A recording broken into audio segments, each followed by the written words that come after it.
सभी का इस वार्ता में मैं बहुत बहुत स्वागत करता हूँ। हम सभी लोग जानते हैं कि जो घटना मुंबई में घटी, एंटीरिया के सामने जिस प्रकार से जिलेटिन स्टिक से भरी हुई एक स्कॉर्पियो पाई गई और उसके बाद जो घटनाएं घटी वो आप सभी के सामने है। जिस प्रकार से पुलिस महकमे से ही इस प्रकार की गाड़ी प्लांट की जाती है और उसके बाद की घटनाओं में इसमें की सबसे बड़ी कड़ी मनसुख हिरण, इनको जिस प्रकार से मर्डर उनका किया जाता है, जिस प्रकार से उनका खून किया जाता है, ये सारी चीजें मुंबई और महाराष्ट्र के इतिहास में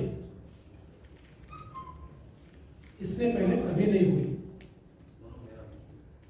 हमने 90 के दशक में क्रिमिनलाइजेशन ऑफ पॉलिटिक्स, राजनीति का अपराधीकरण, ये महाराष्ट्र में उसका अनुभव लिया था और उसी प्रकार की परिस्थिति। और अब तो अगर रक्षा करने वाले ही इस प्रकार से अपराधी तत्व बन जाए तो सुरक्षा कौन करेगा, यह सवाल है। इसमें सबसे अहम सवाल यह होता है कि एपीआई सचिन वाजे, इन्हें नौकरी में वापस क्यों लिया गया। वे 2004 में सस्पेंड हुए, 2007 में उन्होंने वीआरएस दिया और उसके बाद उनका वीआरएस एक्सेप्ट नहीं हुआ क्योंकि उनके ऊपर इंक्वायरी चल रही थी। 2018 में जिस समय मैं मुख्यमंत्री था, उस समय शिवसेना की ओर से दबाव कि एपीआई वाजे को फिर एक बार सरकार की सेवा में लिया जाए, पुलिस महकमे में लिया जाए। और उस समय मैंने उनका पास्ट रिकॉर्ड देखने के बाद ये तय किया कि एडवोकेट जनरल की सलाह मैं इसमें लूंगा। और मैंने एडवोकेट जनरल जी की सलाह ली, हालांकि वो कोई रिटर्न सलाह नहीं थी, लेकिन मैंने उनको फाइल दिखाई और उन्होंने मुझे साफ ये कहा कि इस मामले में हाईकोर्ट ने उनको सस्पेंड किया है, बहुत गहरी इंक्वायरी चल रही है, ऐसे समय उनको लेना ठीक नहीं होगा। और मैंने उस समय उनको नहीं लेने का फैसला किया। आप ये भी जानते हैं कि बीच में 2008 में सचिन वाजे, इन्होंने शिवसेना में प्रवेश किया। कुछ समय तक शिवसेना के प्रवक्ता के रूप में भी उन्होंने काम किया और शिवसेना के साथ बड़े गहरे रिश्ते ये सचिन वाजे के रहे। इतना ही नहीं तो जो शिवसेना के एक्टिव लोग हैं, इनके साथ बिजनेस रिलेशन भी उनके रहे, कुछ कंपनीज भी उन्होंने तैयार की। और 2020 में 19 के अंत में जब शिवसेना की सरकार, उद्धव ठाकरे जी की सरकार आई, तो फिर एक बार सचिन वाजे को वापस लाने का प्रयास शुरू हुआ। और जैसे ही मार्च में कोरोना आया तो उसके बाद कोरोना का बहाना बनाकर एक कमेटी तैयार हुई, रिव्यू कमेटी। और रिव्यू कमेटी ने बड़ा सिंपल सा उसमें लिख दिया कि चूंकि कोरोना में हमको अधिकारियों की आवश्यकता है, हमारे कई अधिकारी बीमार पड़ रहे हैं, इसलिए हम सचिन वाजे को वापस लेते हैं। इसमें इंटरेस्टिंग बात यह है कि पूरे कोरोना के काल में, कोरोना के कारण अधिकारियों की आवश्यकता है, इसलिए केवल एक ही अधिकारी को या उनके साथ वाले जो 2-3 लोग थे उनको छोड़कर किसी अधिकारी को सरकार ने वापस नहीं लिया। कई ऐसे अधिकारी थे जो छोटे कारण से सस्पेंडेड थे, उनको नहीं लिया। लेकिन जो हाई कोर्ट के आदेश से सस्पेंडेड थे और यह पता होते हुए भी कि 2017 में इन्हीं सचिन वाजे के ऊपर एक्सटॉर्शन का केस लगा और एक एक्सटॉर्शन रैकेट का वसई विरार के इलाके में पर्दाफाश हुआ। उस रैकेट में इनका नाम आया, इन्होंने एंटीसिपेटरी बेल उसमें ली और उसमें बिल्कुल रिकॉर्ड पर ही आया है कि इस रैकेट में ये और इनके एक और साथी ये बड़े एक्टिवली पार्टिसिपेट करते थे। तो जब इतना खराब रिकॉर्ड इनका था, ऐसे समय इनको लिया और लेने के बाद क्या किया, तो मुंबई क्राइम ब्रांच की सबसे महत्वपूर्ण यूनिट है क्राइम इंटेलिजेंस यूनिट, और एक क्राइम इंटेलिजेंस यूनिट को हेड करता है 2 पीआई दर्जे के ऑफिसर्स। और सचिन वाजे जो एपीआई है, जैसे ही सचिन वाजे को लिया, एक रात में ये दोनों लोगों को ट्रांसफर कर दिया और पीआई की जगह एपीआई को क्राइम इंटेलिजेंस यूनिट सीआईयू का प्रमुख बनाया गया। मतलब जिनका पास्ट ऐसा था, ऐसे व्यक्ति को सीआईयू का प्रमुख यह सरकार ने बनाया। और उसके बाद आप देखिए, मुंबई में जितनी हाई प्रोफाइल केसेस हुई, जुरिस्डिक्शन किसका भी नहीं, कोई भी जुरिस्डिक्शन रहा तब भी वो केस सीआईयू के पास आती थी। किसी भी रीजन का जुरिस्डिक्शन रहे तब भी केस सीआईयू के पास आती थी।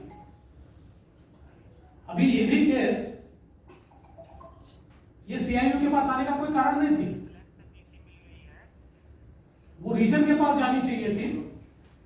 लेकिन सारी केसेस, और विशेष रूप से फिर वो बादशाह रैपर वाली केस हो, चाहे ऋतिक रोशन वाली केस हो, ऐसे सारी केसेस ये सीआई यूनिट को ही दी जाती थी। और इनका कद, ये सीपी के बाद अगर किसी का कद मुंबई पुलिस में था तो सचिन वाजे का था, क्योंकि सीएम के ब्रीफिंग के समय भी वो नजर आते थे, गृह मंत्री के समय भी वो नजर आते थे, और शिवसेना के कुछ मंत्री हैं उनके साथ भी वो नजर आते थे। तो एक बड़ा कद उनको वहां दिया गया। और हमको तो यह बिल्कुल स्पष्ट रूप से लगता है कि एक प्रकार से वहां सीआईयू के प्रमुख के रूप में नहीं, वसूली अधिकारी के रूप में उनको बैठाया गया और बड़े पैमाने पर मुंबई में डांस बार चलाने को खुली छूट, और सबके इंचार्ज ये। और ऐसे में ये जो सारी घटना घटी, ये भी घटना इतनी भयानक है। मनसुख हिरन, इनको ये पहले से जानते थे, और ये जो गाड़ी है स्कॉर्पियो, ये स्कॉर्पियो मनसुख हिरन से इन्होंने खरीदी थी, लेकिन पेमेंट नहीं किया। और 4 महीने तक इनके पास ये गाड़ी थी, नवंबर से लेकर तो फरवरी तक। और फिर मनसुख ने इनको कहा कि भाई आप या तो इसका पेमेंट कंप्लीट कर दीजिए या फिर गाड़ी वापस दीजिए। तो उन्होंने कहा मैं और कुछ दिन रखूंगा। उसके बाद वो गाड़ी उनके पास लाकर दी, और फिर उनसे वापस वो गाड़ी मंगाई गई। जिस दिन ये गाड़ी मुलुंड में उन्होंने वहां पर जहां पार्क की उन्होंने, उस दिन आप देखिए, ये गाड़ी में अगर ये गाड़ी चोरी होती तो कहीं ना कहीं कोई टैंपरिंग होता, कोई दरवाजा जो लॉक है उसको खोला जाता, ऐसा कुछ नहीं था। क्योंकि जानकारी के अनुसार मनसुख को यह कहा गया था कि भाई वहां पार्क करो और चाबी लाकर हमको दो, और सीधे वो चाबी ये सचिन वाजे ने भी उनको कहा कल जाकर आप एक कंप्लेंट रजिस्टर कीजिए कि मेरी गाड़ी चोरी हुई है। और वो जब कुर्ला पुलिस स्टेशन गए तो उनकी कंप्लेंट ली नहीं जा रही थी, क्योंकि कई बार पुलिस ये कहती है कि भाई 2-3 दिन रुकिए, उसके बाद हम रजिस्टर करते हैं, एक बार हम देख लेते हैं। तो वहां पर जो आयो थे या जो वहां पर ड्यूटी ऑफिसर थे, उनको सचिन वाजे का फोन आया और उन्होंने कहा कि तुरंत अभी के अभी ये क्राइम रजिस्टर करिए और रजिस्टर होने के बाद मुझे इत्तला दीजिए, और ये इत्तला उनको देनी पड़ी। तो ये सोची समझी साजिश के तहत मनसुख हिरण को उसके बाद किसी और ने इंट्रोगेट नहीं किया। 3 दिन मनसुख हिरण को वाजे ही इंट्रोगेट कर रहे थे, और उनके इंट्रोगेशन के बाद मनसुख को वाजे ने ही ये बताया कि भाई तुमको और एजेंसीज इंट्रोगेट कर सकती है, इसलिए एक कंप्लेंट करो। और अपने पहचान के लॉयर के पास वो खुद मनसुख को लेकर गए और मनसुख से कंप्लेंट करवाई कि मुझे अलग अलग लोग बुलाते हैं, मेरी बड़े पैमाने पर मुझे पुलिस से तकलीफ है, और अपना भी नाम उस पर डलवा लिया। और वो सीएम को भेजा, वो गृह मंत्री को भेजा। तो इसका मतलब एक प्रकार से सारी एलिबाट ये तैयार हो रही थी। और जिस दिन मनसुख को रात में एक फोन आया कि गावड़े ने आपको बुलाया है, और उनको जिस इलाके में बुलाया वो वही इलाका है जिस इलाके में सचिन वाजे के ऊपर एक्सटॉर्शन का केस लगा है, उसी इलाके में उनको बुलाया गया। और उसके बाद दूसरे दिन उनकी लाश मिली। और हमारा तो यह मानना है कि मनसुख हिरण को वहीं पर मार दिया गया। मारने के बाद उनकी लाश खाड़ी में फेंकी गई। और इसमें सबसे महत्वपूर्ण बात यह है, हाई टाइड में उसको फेंकने की कोशिश हुई। अगर यह लाश हाई टाइड में फेंकी जाती तो ये वापस ही नहीं आती। तो यह होता कि मनसुख हिरेन ये पुलिस के दबाव में, या पुलिस जो बार बार पूछताछ कर रही है उससे नाराज होकर कहीं भाग गए। महीने 2 महीने बाद ये बात ठंडी हो जाती। आधे घंटे का डिफरेंस आया उनके कैलकुलेशन में, और हाई टाइड की जगह लो टाइड है आधे घंटे के कारण।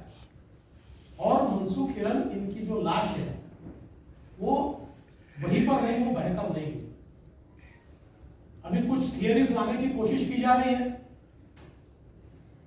लेकिन कुल मिलाकर अगर हम पोस्टमार्टम की रिपोर्ट को देखें तो इसमें ध्यान में आता है कि ये इतने रुमाल उनके मुंह में कैसे आए। एंटीमॉर्टेम इंजुरीज ये ऐसी जगह पर है कि जिससे बिल्कुल स्पष्ट रूप से दिखता है कि कहीं ना कहीं बहुत दबा के बांधा गया है। उनका दम घुटे इतना, वो रुमाल और सारी चीजें बांधी गई है।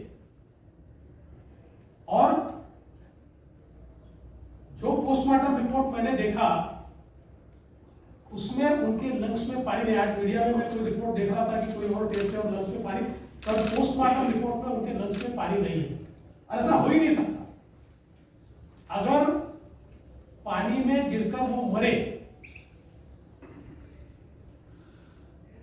तो लंग्स में भरपूर पानी होना चाहिए, लेकिन वो दिखाई नहीं पड़ता। तो सीधा मतलब यह है कि उनकी हत्या हुई है। और हमारी मांग यह है, अभी तो एनआईए ये बम विस्फोट या वो जो जिलेटिन वाला मामला है उसकी जांच कर रही है और उसी में उनको अरेस्ट किया है। और हत्या का मामला या मनसुख के मौत का मामला जो है यह अभी भी एटीएस के पास है। मुझे पता नहीं क्या प्रॉब्लम है, पर उसमें जिस प्रकार से एटीएस ने कार्रवाई करनी चाहिए ऐसी कार्रवाई होती हुई दिखती नहीं है, क्योंकि इतने सारे एविडेंस मेरे जैसे इसके बाहर के व्यक्ति को अगर मिल सकते हैं तो मैं दावे के साथ कहता हूं कि पुलिस के पास इससे ज्यादा एविडेंस है।